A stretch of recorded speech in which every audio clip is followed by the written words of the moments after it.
আসসালামু আলাইকুম। আজকে আমরা ডিসির 15 নাম্বার ক্লাস নিয়ে আলোচনা করব। এখানে একটা সার্কিট দেওয়া আছে এবং অঙ্কটা আ অনেক সহজ হবে ইনশাআল্লাহ।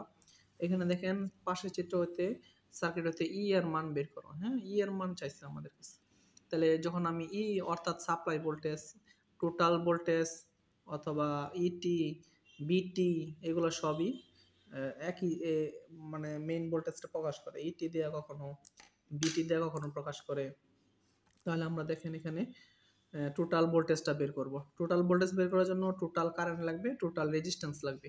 কারণ আমরা জানি B = IR। তাহলে total voltage total current, total resistance. হ্যাঁ?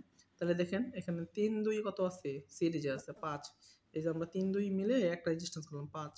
আর এই ৫ আছে এখানে, এই ১০ আছে এখানে। এখন প্যারালাল করেন। এটা প্যারালাল, এটা প্যারালাল, এটা